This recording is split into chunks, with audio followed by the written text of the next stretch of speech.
పరిశుద్ధ పరిశుద్ధ పరిశుద్ధ ప్రభువా, వరదూతలైనా వర్ణింపగలరా. ప్రభు అపోస్తలుల బోధ యందు మీకు ఏది నేర్పించాడో అదే మాటలను ఒకసారి వల్లె వేయడం కోసం మీ ముందు నిలబడ్డాను అంతే. And this is my honest confession from the bottom of my heart. ఇది చెప్పటం కోసం ఏదో మీ ముందు చెప్పట్లేదు, నేను మనస్ఫూర్తిగా ఈ విషయం నమ్మి మీకు చెప్తున్నాను. ఏంటంటే, నేను ఈ మాట ఎక్కడికి వెళ్ళినా కానీ మొదట చెప్తాను ఏంటంటే, సార్వత్రిక క్రైస్తవ సంఘం నేర్పించిన మూల సూత్రాలను నాకు మీరు సంఘంగా ఏది నేర్పించారో దానిని ఒక లెక్కల మాస్టరు రెండెక్కం నేర్పిస్తే పిల్లవాడు నిలబడి రెండెక్కం ఎట్లా వల్ల వేస్తాడో, ఎట్లా అప్ప చెప్తాడో, that is what I will do. ఈరోజు ఉదయం అదే చేస్తాను. మొదటి కన్ఫెషన్ ఇది ఏంటంటే, మీకు తెలియని కొత్త విషయాలు బైబిల్లో 66 పుస్తకాల లేఖనముగా మనము నమ్మే బైబిల్ గ్రంథంలో లేని విషయాలు నేను మీ దగ్గర పంచుకోను. అలా పంచుకుంటే నన్ను దయచేసి ఆపండి, నన్ను దయచేసి సరిచేయండి.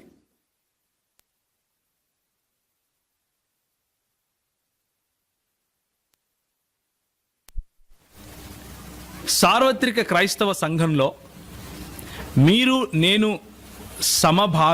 సమభాగస్థులమై ఉన్నాం. సార్వత్రిక క్రైస్తవ సంఘంలో యేసుక్రీస్తు శరీరంలో మీకు నాకు ప్రతి ఒక్కరికి, మనం ఇక్కడున్న ప్రతి ఒక్కరికి అంతే ప్రాముఖ్యత ఉంది. కనుక సార్వత్రిక క్రైస్తవ సంఘంలో మనకు చెప్పిన అపోస్తుల కార్యము 2:42 ప్రకారం అపోస్తుల బోధ యందును, సహవాసమందును, రొట్టె విరుచుట యందును, ప్రార్థన యందును, ఈ 4 పిల్లర్స్, ఈ 4 సంఘానికి కావలసిన ప్రాముఖ్యమైన బోధలు, వీటిలో కట్టుబడి మనం అందరము ఉన్నాం. కట్టుబడి ఉండే ముందుకు వెళ్ళాలి. అదే మీరు నాకు నేర్పించారు, అదే సంఘం నాకు నేర్పించింది. అవే మాటలు మనం ఈరోజు మళ్ళీ ఒకసారి చూసుకుంటాం. మొట్టమొదటిగా అపోస్తుల బోధ అనే విషయంలో మాత్రమే ఈరోజు మనం సమయం గడుపుతాం. ప్రభు చిత్తం అయితే మిగిలిన విషయాలు మిగిలిన విషయాలు కొద్ది దినాల తరువాత ప్రభు చిత్తమై ఇంకెక్కడైనా మనం కలిస్తే మనం మాట్లాడుకుంటాం. ఈరోజు నేను మొదట చేసిన కన్ఫెషన్, ఒప్పుకోలు ఏంటంటే, క్రొత్త విషయము మీకు తెలియనిది నేను చెప్పను. రెండవ కన్ఫెషన్ ఏంటంటే, నాకు మాత్రమే తెలుసు అన్న దృక్పథంతో నేను రావటం లేదు. మీకు అస్సలు తెలియదు అన్న దృక్పథంతో అస్సలు రావటం లేదు.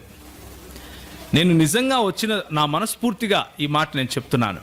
నేను నిజంగా ఎలాంటి దృక్పథంతో, ఎలాంటి యాటిట్యూడ్తో వస్తున్నాను అంటే, మనం కలిసి నేర్చుకుందాం, మనం కలిసి చదువుదాం అన్న దృక్పథంతో వస్తున్నాను. బెరీయులు ఏ విధంగా అయితే లేఖనాలను పరిశోధించారో అదే పద్ధతిలో ఈరోజు గనక మనం ఈ ఒక్కరోజు లేఖనాలను పరిశీలించగలిగితే తప్పకుండా అద్వితీయ సత్యదేవుని గురించిన సత్యము, సంపూర్ణ సత్యము అన్న చెప్పినట్లు మన టైనీ మైండ్స్లో మనం ఇరికించుకునే అవకాశం, లేకపోతే ఇరికించుకునే ప్రయత్నం మనం ఎంత చేసినా జరగదు. ఆయన అంతటికి ఆయన ప్రత్యక్షపరుస్తే తప్ప. సో ఈరోజు ఉదయం నేను ఎందుకు ఈ మాటలతో స్టార్ట్ చేస్తున్నాను, ఎందుకు ఈ మాటలతో మొదలు పెడుతున్నాను అంటే, మీలో ఉన్నటువంటి కొంతమంది ఎక్స్పీరియన్స్డ్ అన్న వాళ్ళతో పోల్చుకుంటే నాకు నిలబడటానికి ఇక్కడ భయంగా ఉంది. ఒకవేళ నేను తడబడితే, ఒకవేళ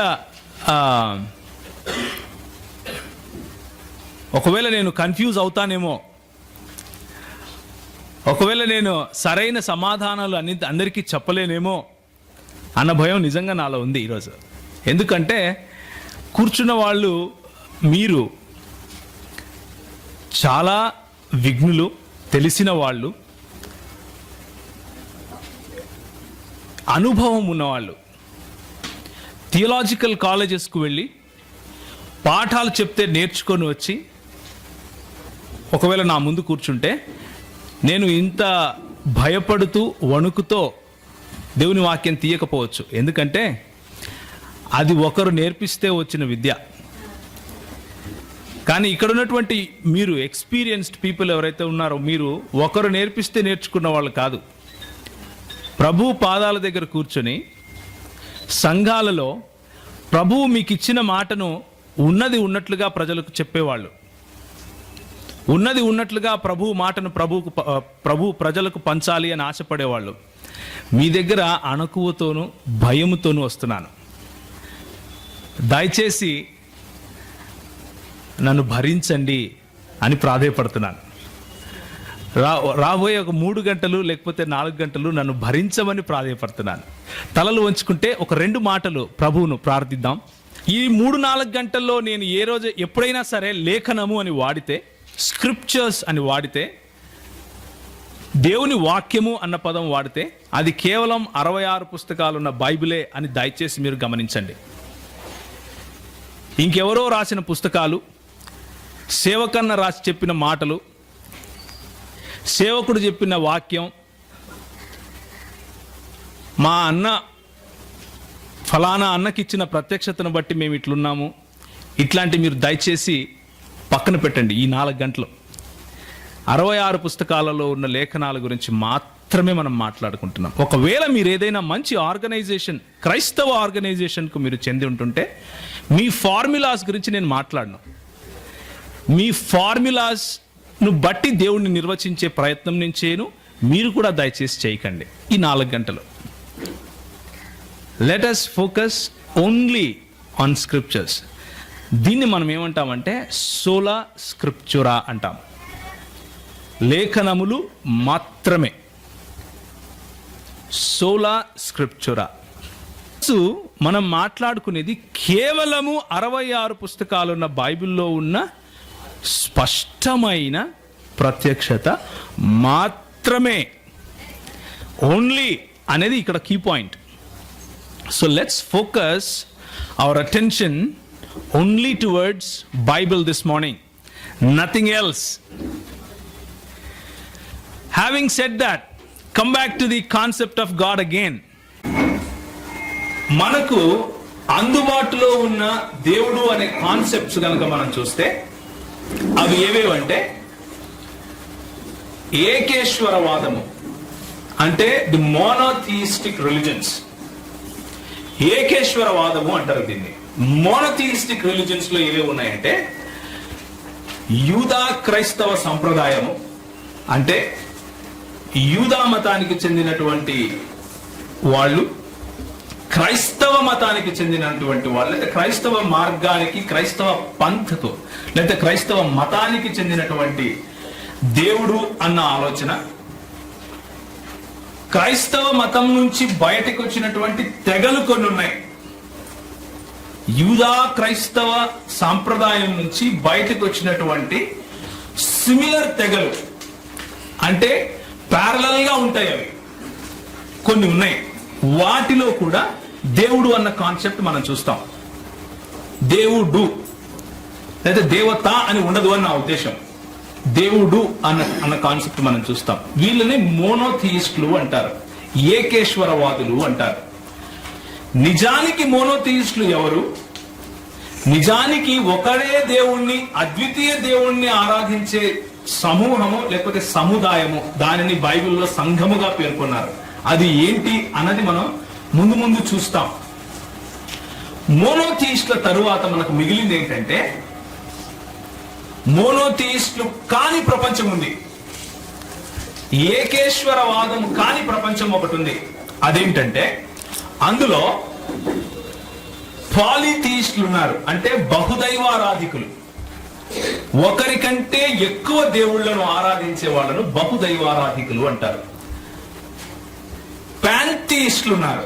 పాంథియిస్టులు అంటే దేవుడు మరియు సృష్టి ఒకటే అని నమ్మేవాళ్ళు.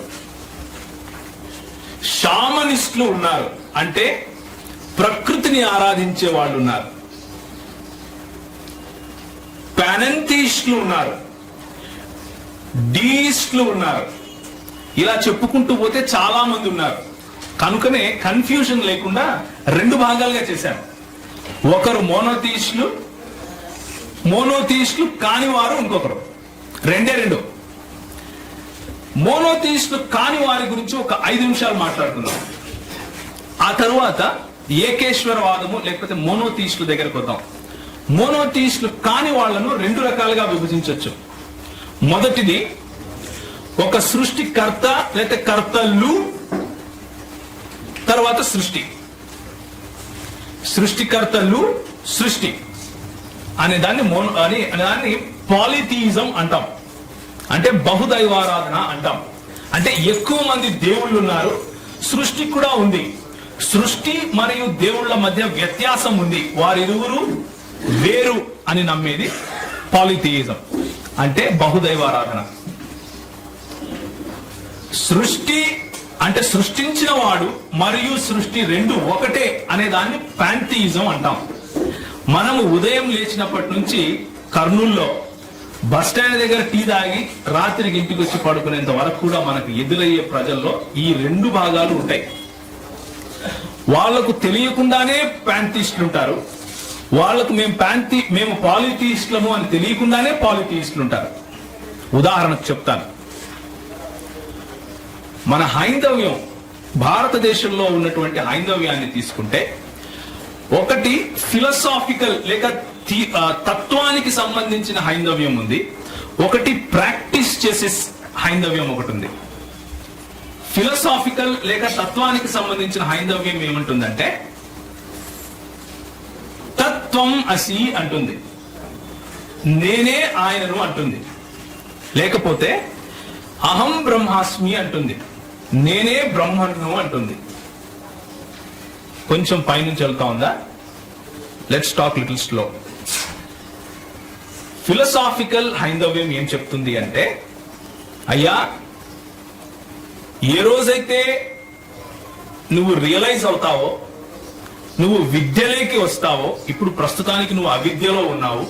నీ అవిద్య ఏంటంటే దేవుడు అనేవాడు ఎక్కడో ఉన్నాడు, వాడితో నువ్వు మాట్లాడాలి అని నువ్వు ఆలోచిస్తున్నావు. అదే అవిద్యరా నాయన, దాన్నే మాయ అంటారు.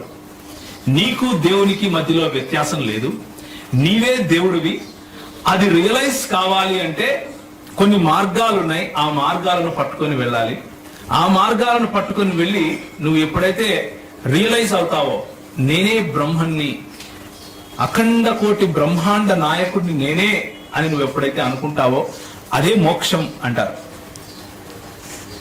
దీనిని ఫిలసాఫికల్ హిందూయిజం గా చెప్పాలి. దీనినే పాంథియిజం అంటారు. అంటే you flow out of creator, you yourself are creator, because there is non duality అంటారు. అంటే అద్వైతం, ఇది ద్వైతం కాదు, 2 సపరేట్ బీయింగ్స్ లేవు, ఒకటే బీయింగ్ ఉంది. అద్వైతము అంటారు దీన్ని. ఒకటే, I am flowing out of the creator, I myself am creator. దానికే సంస్కృతంలో వాడిన పదం ఏంటంటే అహం బ్రహ్మాస్మి. ఇప్పుడు ప్రాక్టీసింగ్ హిందూయిజం చూద్దాం. ఏంటంటే సైకిల్లో వెళ్తుంటాం, లేకపోతే మోటార్ సైకిల్లో వెళ్తుంటాడు, లెఫ్ట్ సైడ్ ఒక గుడి కనిపిస్తుంది, బ్రేక్ వేసి ఇట్లా అంటాడు, వెళ్ళిపోతాడు. రైట్ సైడ్ ఇంకొక బాబా కనిపిస్తాడు, బ్రేక్ వేసి వాడికి ముక్తాడు, వెళ్ళిపోతాడు. ఇది ఫిలసాఫికల్ కాదు, ఇది ప్రాక్టికల్. ఎందుకు ప్రాక్టికల్ అంటే ఆయన మైండ్ లో, ఆయన మనసుకు సంబంధించిన వరకు అందరూ దేవుళ్ళే, అందరిలోనూ కొంచెం కొంచెం దైవత్వం ఉంది. కొందరు దేవుళ్ళు ఉన్నారు, కొందరు దేవతలు ఉన్నారు. అన్ని కూడా ఈ కాన్సెప్ట్ ఏమంటారంటే బహుదైవారాధన అంటారు. ఈ కాన్సెప్ట్ గ్రీక్ ఫిలాసఫీలో కూడా ఉంది. అంటే నూతన నిబంధన గ్రంథం రాయబడక ముందు గ్రీక్ ఫిలాసఫీ ఏదైతే ఉందో, గ్రీకు దేశస్థులు ఎవరైతే ఉన్నారో వాళ్ళు కూడా బహుదైవారాధన చేసేవాళ్ళు. వాళ్లకు కూడా ప్రతి ఒక్కదానికి ఒక్కొక్క దేవత, ఒక్కొక్క దేవుడు ఉండేవాడు. ఇది కొత్త కాదు. అబ్రహామును పిలుచుకున్న దేవుడు అబ్రహామును ఏ ప్రాంతం నుంచి పిలుచుకున్నాడండి? మెసొపొటేమియా అనే ప్రాంతం నుంచి పిలుచుకున్నాడు. మెసొపొటేమియా అనే ప్రాంతము ఈ రోజు మనకున్నటువంటి భారతదేశానికి పైన లెఫ్ట్ హ్యాండ్ సైడ్ లో వరల్డ్ మ్యాప్ కనుక మీరు చూస్తే లెఫ్ట్ హ్యాండ్ సైడ్ లో ఇరాక్, ఇరాన్, సిరియా, కనాను ప్రాంతము అంటే ఇప్పుడున్న యెరూషలేము, ఆ తరువాత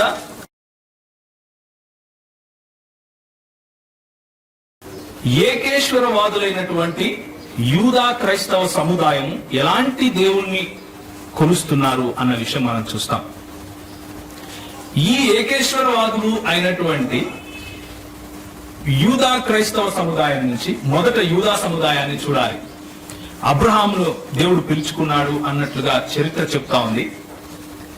ఆయన తన బహుదైవారాధనను విడిచిపెట్టి ఒకడే దేవుడున్నాడు, ఆయననే ఆరాధించాలి అని ఆశపడి ముందుకొచ్చాడు.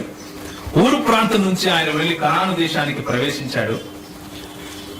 ప్రవేశించిన తరువాత ఆయనను, ఆయన కుమారులను అంటే అబ్రహాము దేవుడు, ఇస్సాకు దేవుడు, యాకోబు దేవుడు ఒకడే అన్నట్లుగా ఆ దేవుడు తన పరిచయాన్ని తన పిల్లల పేర్లు పెట్టి మరీ ఇచ్చుకున్నాడు.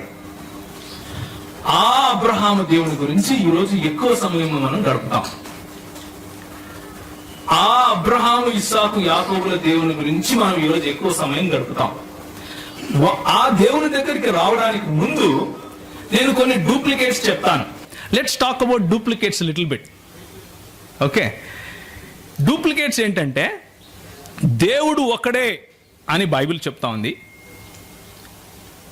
అనేసి ఈ 66 పుస్తకాలలో ఉన్నటువంటి వచనాలలో నుంచే కొన్ని వచనాలను మాత్రమే చెరీ పికింగ్ చేస్తారు.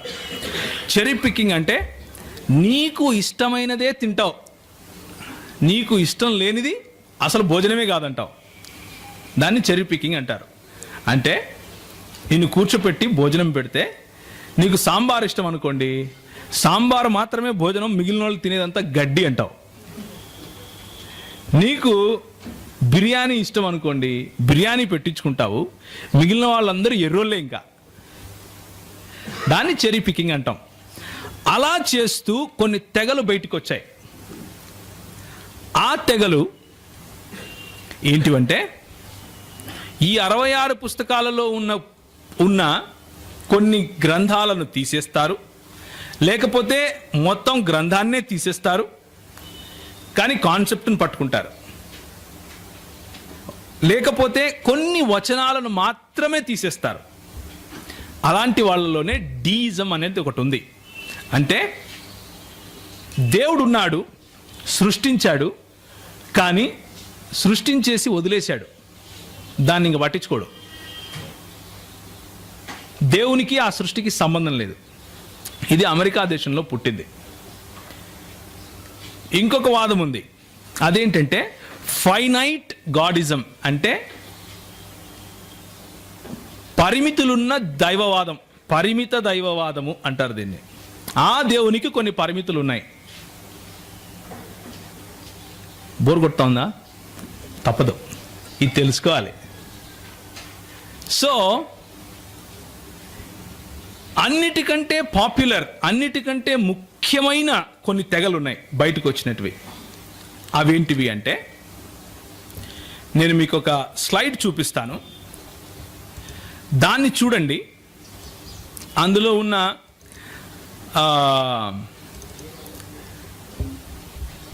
తెగలు నేను చూపిస్తాను. ఆ తెగలు ఇవన్నమాట. చూడండి, ఎబియోనైట్స్ అంటారు, అంటే ఎబియోనీయులు. వీళ్ళు క్రీస్తు దైవత్వాన్ని విస్మరించారు. వీరు కూడా ఒక యూదా క్రైస్తవ సముదాయం నుంచి బయటకు వచ్చినటువంటి తెగయే. డాసెటిక్ నాస్టికులు ఉన్నారు. వాళ్ళు ఆయన దైవత్వాన్ని మాత్రమే చెప్పారు, కానీ ఆయన మనుష్యుడు కాదు అన్నారు. ఎవరు? యేసుక్రీస్తు. ఏరియన్లు ఉన్నారు. ఏరియన్లు అనేవాళ్ళు ఈరోజు పేరు మార్చుకొని యెహోవా సాక్షులయ్యారు. వాళ్ళు ఏమంటారంటే యేసుక్రీస్తు ఒక చిన్న దేవుడు అంటారు. ఓకే. మోనోఫిజైట్లు ఉన్నారు. వాళ్ళు ఏమంటారంటే యేసుక్రీస్తు దేవుడే, కానీ ఆయనలో కొంచెము మానవత్వం అక్కడక్కడ ఉంది అంటారు. కొంచెం మానవత్వం అంటే పూర్తిగా లేఖనాలను ఉన్నట్లుగా తీసుకోము వీళ్ళెవరు కూడా. మరియమైట్లు అంటే మరియమ్మను మిగిలిన వాళ్ళను కూడా దేవుళ్ళుగా చేసుకునే వాళ్ళు మిగిలిన వాళ్ళు. సో ఇది మీరు రాసుకుంటాను అంటే మీరు రాసుకోండి, నేను ఆపను. ఎందుకంటే మీ చేత్తో రాసుకున్నటువంటి మీ చేత్తోనే మీరు రాసుకుంటే మీకు పనికి వస్తుంది. అయినప్పటికీ నేను మీకు ఈ స్లైడ్స్ మొత్తము ఈమెయిల్లో ఇస్తాను. మీకు ఒకవేళ ఈమెయిల్ అడ్రసెస్ ఉంటే నాకు ఇస్తే మొత్తం అంతా ఇస్తాను. సో మీరు focus on listening more, let's discuss. Okay, you can be free. నేను అంతా ఇస్తాను, ఉన్నది మొత్తం ఇచ్చేస్తాను. సో అక్కడ రాయబడంది నేను చెబితే అది మీరు మిస్ అవ్వకండి దయచేసి. సో లేఖనములలో దేవుని దగ్గరికి రావడానికి ముందు ఈ లేఖనములలోనే లేఖనాలను ఎత్తి చూపిస్తూనే దేవుళ్ళ గురించి చెప్పే వాళ్ళ గురించి ఈరోజు చూపించాను మీకు. వాళ్ళు ఎందుకు అలా మారారు అన్నది తెలుసుకోవాలి అంటే త్రిత్వ సిద్ధాంతం తెలుసుకోవాలి. ఇప్పుడు మీకు అర్థమైందా నేను ఎందుకు ఇంత సుత్తి కొట్టాను? ఇంత సుత్తి ఎందుకు చెప్పానంటే మీకు ఇదంతా లేఖనములలో ఉన్న దేవుడు త్రిత్వము అని అర్థం చేసుకోకపోతే వచ్చే పర్యవసానం అది. నువ్వు ఏరియను అన్నా అవుతావు, ఎబియోనైట్ అన్నా అవుతాడు, నాస్టిక్ అన్నా అవుతావు, లేకపోతే ఇంకొక ఆయన ఉన్నాడు బిషప్, ఆయన పేరు నెస్టోరియన్ అన్నా అవుతావు. ఆ నెస్టోరియస్ సంఘము బయటకు వచ్చిన తర్వాత సార్వత్రిక క్రైస్తవ సంఘం నుంచి ఈరోజు ఏమైపోయింది తెలుసా? ఇస్లాం అని పేరు పెట్టారు దానికి. మెజారిటీ దేశాలు టర్కీ దగ్గర నుంచి అరేబియా వరకు అన్ని నెస్టోరియన్ చర్చెసే ఉండేటివి. అందరు క్రైస్తవులు నెస్టోరియన్ తెగకు చెందిన వాళ్ళే ఉండేవాళ్ళు మెజారిటీ. ఈరోజు మనకి ఇక్కడ బాప్టిస్టు, సిఎస్ఐ, మెథడిస్ట్ లాంటి సంఘాలు ఎలా ఉన్నాయో అలాగే నెస్టోరియన్ చర్చెస్ ఉండేటివి. వాళ్ళందరూ ఏమయ్యారంటే ఇస్లాంను పుచ్చుకున్నారు. So the importance of the concept of God, దేవుడు అన్న ఈ అంశానికి ఉన్న ప్రాముఖ్యతను గురించి మీకు చెప్తున్నాను.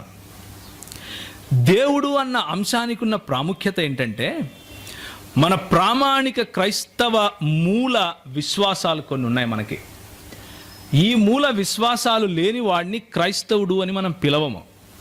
వాళ్ళు పిలుచుకోవచ్చు కానీ మేము క్రైస్తవులమే అని సర్టిఫికెట్లు కూడా తెచ్చుకోవచ్చు కానీ గవర్నమెంట్ వాళ్ళను సర్టిఫికెట్ ఇవ్వచ్చు కానీ క్రైస్తవ సంఘము వాళ్ళను క్రైస్తవులుగా గుర్తించదు.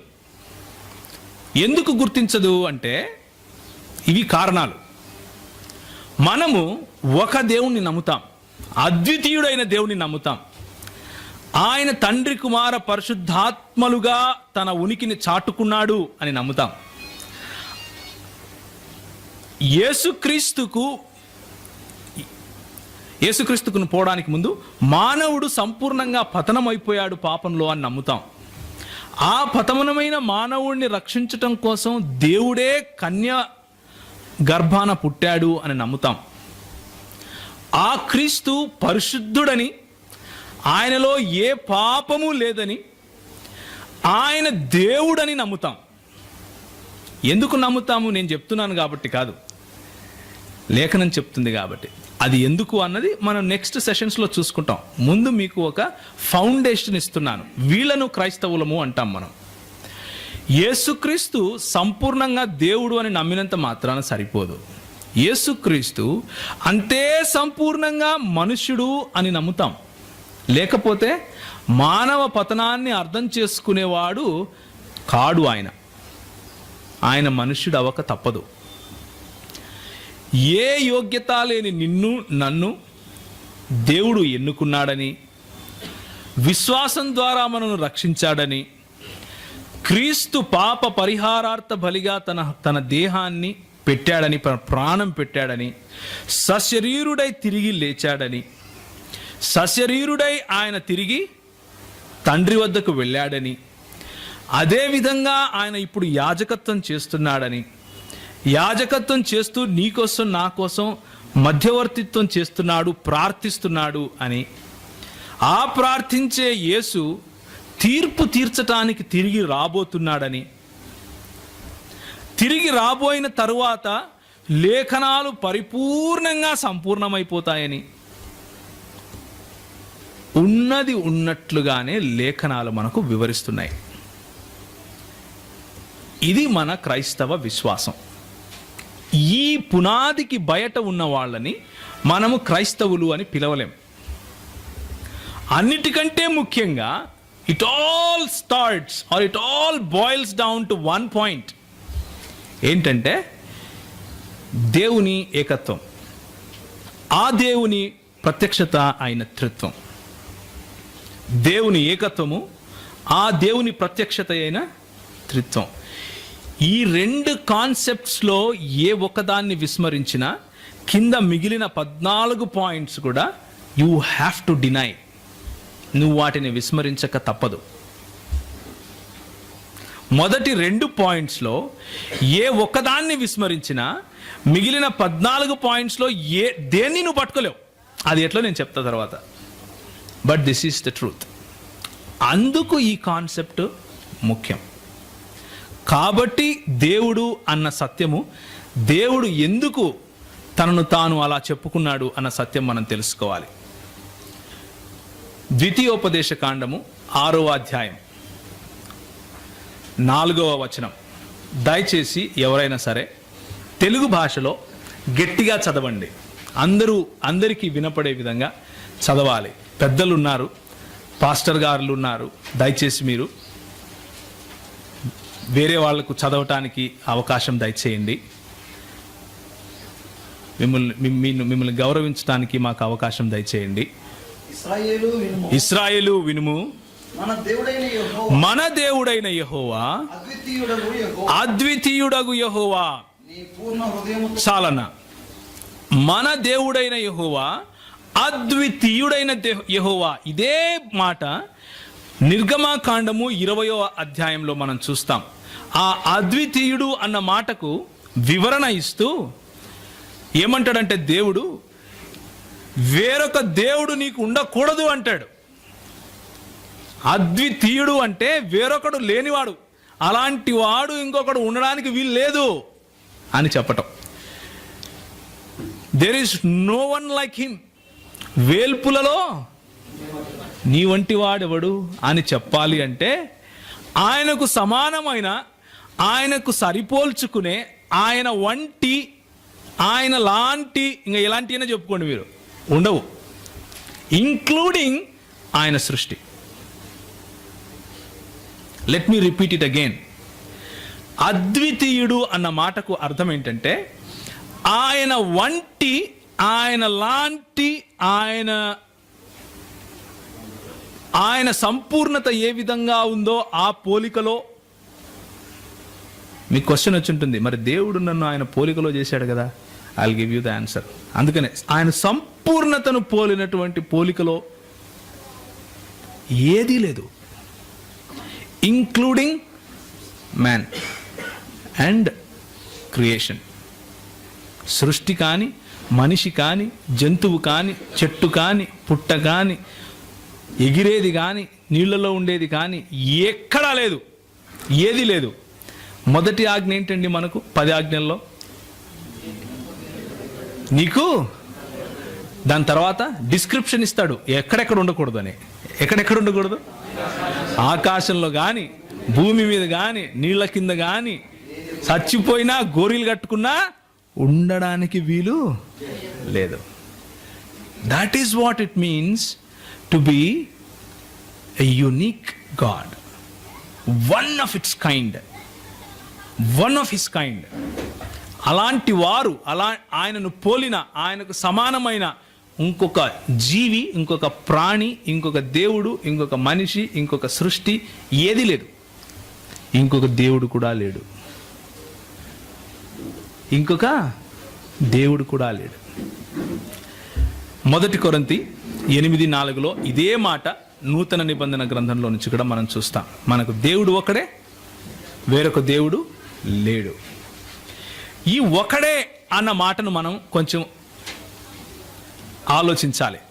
హెబ్రీ భాషలో దీన్ని ఎలా పలుకుతారు అంటే షమా ఇస్రాయిల్ యాహ్వే ఎలోహిను యాహ్వే యఖాద్ అని పలుకుతారు.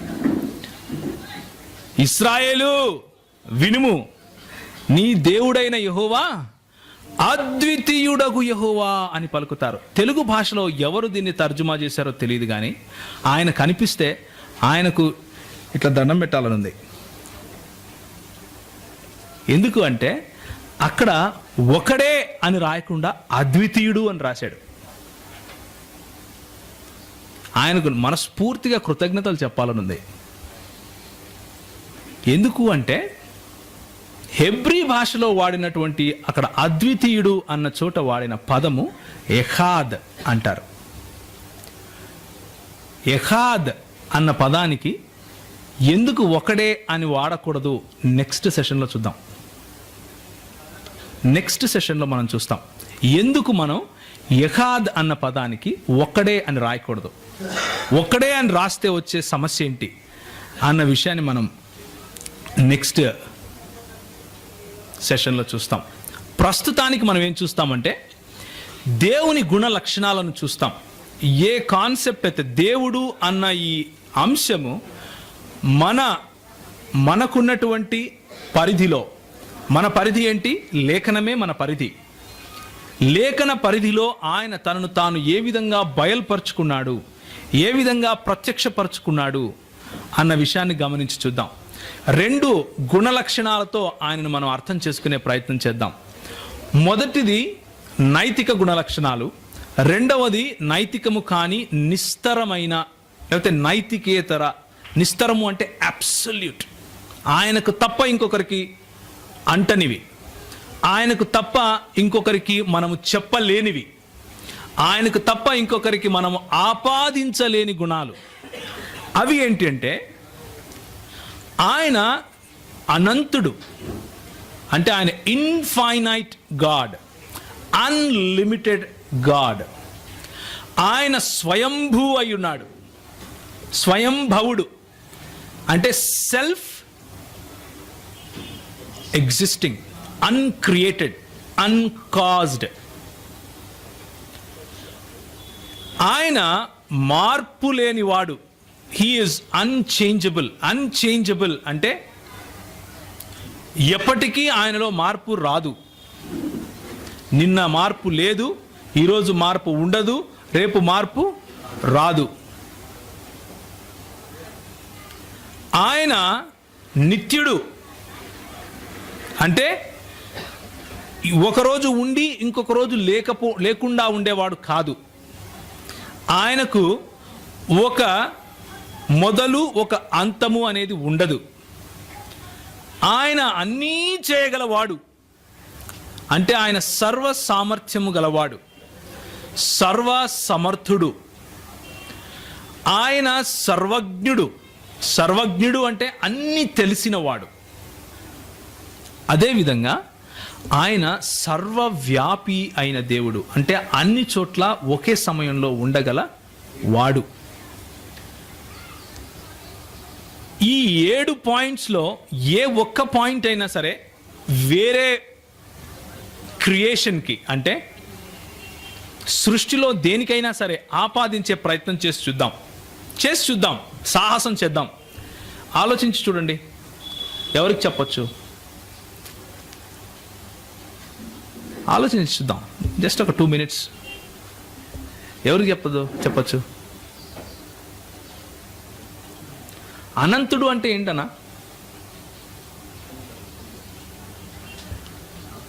What do you mean by infinite? అంతము లేనివాడు. ఓకే, అంతము లేనిది అనంతమా? అంటే ఉదాహరణకి ఈరోజు ఏదైనా ఒకటి మొదలైంది అనుకోండి, దానికి ఇంకా అంతం లేకుండా అయిపోయింది అనుకోండి, అది అనంతం అయిపోతుందా? అనంతుడు అంటే మొదలు కూడా ఉండకూడదు. So what I'm trying to say is, ఈ 7 పాయింట్లు కూడా ఒకదానితో ఒకటి ముడిపడి ఉన్నాయి. They are inseparable. వాటిని వేరు చేయలేరు. ఉదాహరణకి, మార్పు లేని వాడు అనంతుడు అయ్యి ఉండక తప్పదు. అర్థమవుతుందా? ఎందుకు చెప్పండి? అనంతుడు కాకుండా మార్పు లేని వాడు ఎందుకు ఉండలేడు? ఒకానొక రోజు ఒకానొక సమయంలో కలిగిన వాడు ఆ సమయానికి ముందు లేడు అనేగా అర్థం. అలాంటి వాడు అనంతుడు ఎలా అవుతాడు? ఒకవేళ అనంతుడై మార్పు లేని వాడుగా ఉండగలడా? ఉండలేడు. ఇంకొక మాట, సర్వజ్ఞుడు అంటే అన్నీ తెలిసినవాడు. అన్నీ తెలిసిన వాడు కాదు అనుకుందాం దేవుడు. అది సాధ్యమా? ఇంపాసిబుల్. ఎందుకు? నిర్వచన రీత్యా ఏదైనా తెలియని విషయం ఉంది అంటే ఆయన కంటే గొప్ప విషయం ఏదో ఉందని, అప్పుడు అది దేవుడు అవుతుంది. సో ఈ 7 పాయింట్స్ కూడా దేవుడు అన్న ఈ అంశము, ఈ కాన్సెప్ట్ నుంచి ఇన్సెపరబుల్ అన్నమాట. ఇవి వీటన్నిటినీ గనక మనము ఒక చోట పెడితే ఏమని మాట్లాడతాము, ఏమని చెప్తాము అంటే పర్ఫెక్ట్ అనాలి. పర్ఫెక్ట్, నిస్తరమైన perfection, absolute perfection. Is a perfect God అని చెప్పాలి. వీటి గురించి ఇంకొంచెం ముందుకు వెళ్దాం. ఇప్పుడు నైతిక లక్షణాలు చూద్దాం. ఇవి మనము కొద్దిగా ఆ నైతిక లక్షణాల్లో కొంచెం మనం కూడా ఆపాదించుకోవచ్చు. ఉదాహరణకి, ఆయన పరిశుద్ధమైన దేవుడు, ఆయన నీతి న్యాయములు గలవాడు, ఆయన సత్యవంతుడు, ఆయన పరిపూర్ణుడు, ఆయన ప్రేమామయుడు. వీటిని గురించి ఒక 2 మాటలు చెప్పుకుందాం. ఎక్కువ సమయం తీసుకోను, నా సమయం ఇంకా 10 నిమిషాలే ఉంది. మార్పు చెందని దేవుడు అన్నది పైన మనం చెప్పుకున్న అబ్సల్యూట్ ట్రూత్స్, నిస్తరమైన సత్యాలకు లేకపోతే నిస్తరమైన గుణ లక్షణాలకు ఇది ఒక చిహ్నం, లేకపోతే ఇది సమరీ, పర్ఫెక్షన్. సంఖ్యాకాండము 23వ అధ్యాయం 19వ వచనము, 1 సమూయేలు 15వ అధ్యాయం 29వ వచనం, కీర్తన 102 25 నుంచి 27, హెబ్రీ 6:18, తీతుకు రాసిన పత్రికకు 1వ అధ్యాయం 3వ వచనం, యాకోబు 1:17. కేవలం యాకోబు 1:17 చదివి ముందుకెళ్దాం. ఎవరైనా సరే ఒకరు యాకోబు 1:17 దయచేసి చదవండి. ఆయన యందు ఎవరు తీశారా? శ్రేష్టమైన ప్రతి ఇవియు సంపూర్ణమైన ప్రతి వరమును చదవండి అన్న.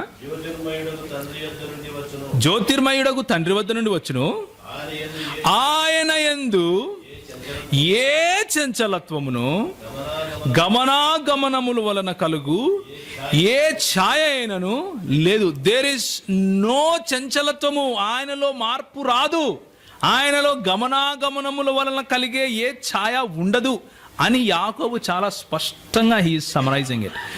పైన ఉన్న వచనాలన్నీ గనక చదివితే మనకు అర్థమయ్యే లాస్ట్ మాట యాకోబు 1:17. అదే మాట మలాకి 3:6లో కూడా ఉంటుంది. నేను నీ దేవుడైన యెహోవానైన నేను మార్పు లేని వాడను, మార్పు నాలో ఉండదు, కనుకనే ఆయనను నిస్తరమైన సత్యంగా లేకపోతే అబ్సల్యూట్ ట్రూత్గా చూస్తున్నాం. ఈ మార్పు చెందని దేవుడు మనకు ఇచ్చే మాట ఏంటంటే, ఆయన మార్పు చెందని వాడు కాబట్టి నిన్ను ఒకరోజు రక్షించాను అని చెప్తే నువ్వు రక్షించబడ్డావు అంతే. మళ్ళా ఆయన మారడు, ఆయన మాట మార్చుకోడు. That is the confidence a Christian can have in his God.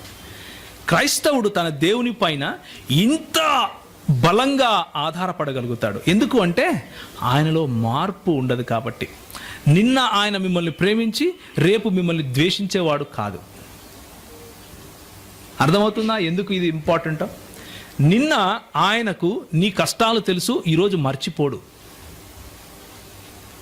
ఎందుకంటే ఆయనలో మార్పు లేదు, మార్పు రాదు. మనము ఒకవేళ ఇలా అనుకుంటూ ఉంటారు, గట్టిగా ప్రార్థన చేస్తే దేవుడు మారుతాడు రా అని. దేవుడు మారడు, మనల్ని మార్చేస్తాడు దేవుడు గట్టిగా ప్రార్థన చేస్తే.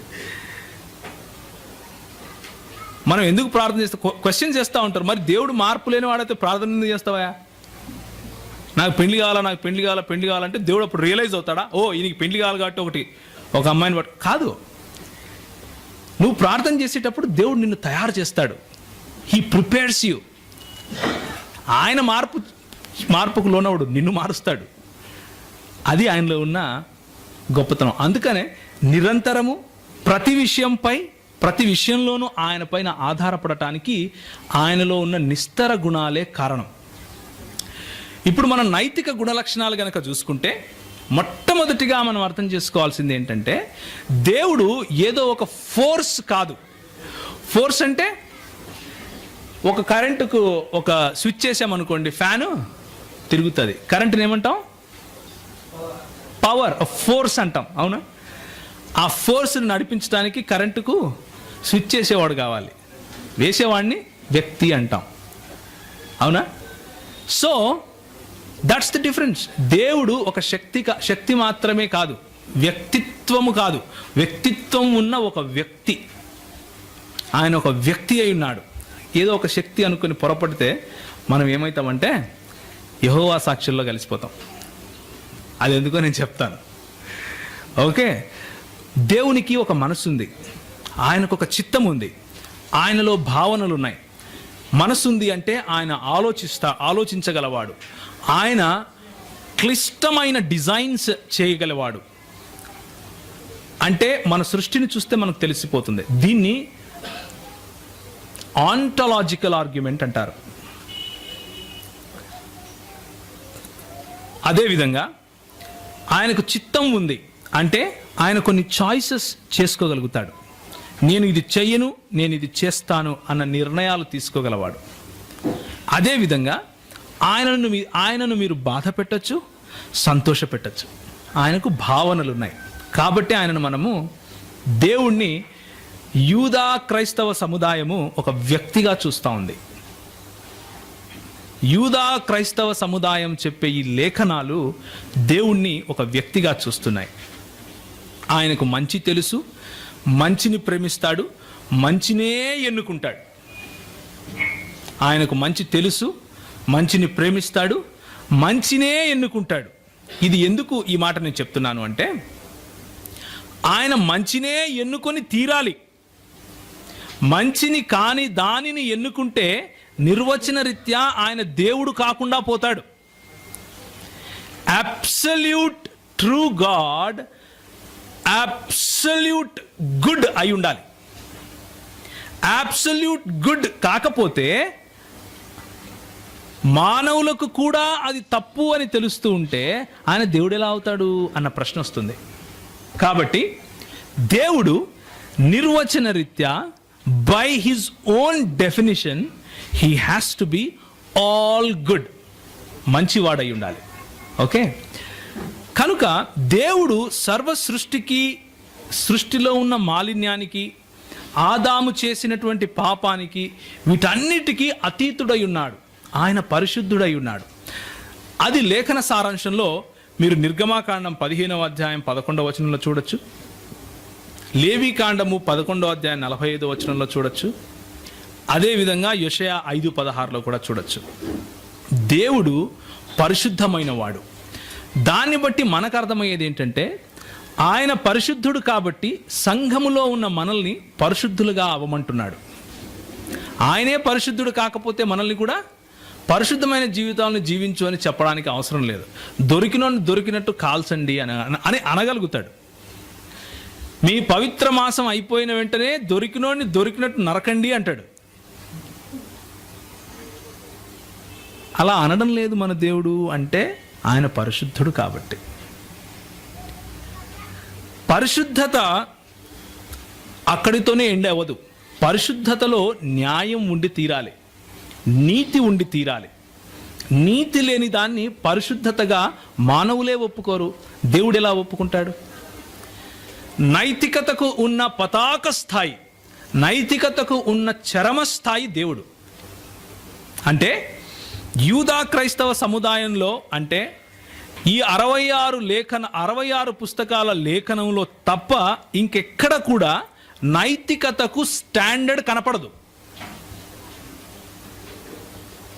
వేరే ఏ రకమైన థాట్, అంటే ఏ రకమైన ఆలోచనకు వెళ్ళినా కానీ, ఉదాహరణకు తీసుకోండి, సృష్టికర్త నేనే అని చెప్పుకునే ప్యాంథియిజంలో మంచి చెడులను ఎవరైనా చెప్పగలుగుతారా? చెప్పలేరు. ఎందుకు? అవన్నీ కూడా మాయ, మోహం. అదంతా మాయ నాయన. మంచి లేదు, చెడు లేదు, అంతా దేవుడే. అలాగే బహుదైవ ఆరాధన అనుకోండి, ఎక్కువ మంది దేవుళ్ళు ఉండే చోట చెడుకు ఒక దేవుడు ఉంటాడు, మంచికి ఒక దేవుడు ఉంటాడు. సో చెడు చేసే దేవుడు చేసేది తప్పు అని చెప్తే కాదు, దేవుడు చేసిన లీల అది. ఏంటది? లీల. మంచి చెడులకు నిర్వచనం ఇవ్వాలి అంటే యూదా క్రైస్తవ సమాజం చెప్పే దేవుడి దగ్గరికి రాక తప్పదు. You will have to assume. దేవుడు లేడు అని చెప్పేవాడు ఉంటాడు ఒకడు, వాడిని మనం నాస్తికుడు అంటాం. అది కూడా ఒక మతమే. ఆ మతంలో నుంచి కూడా మంచి చెడులను ఎవరు చెప్పలేరు.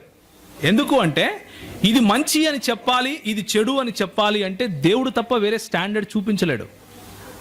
ఎక్కడి నుంచి వచ్చింది మంచి చెడు అంటే ఆన్సర్ ఉండదు. యూదా క్రైస్తవ సమాజం చెప్పే దేవుని దగ్గరికి వస్తే ఆ మంచి చెడులకు నాంది పునాది ఆయనే అని లేఖనం చెబుతుంది.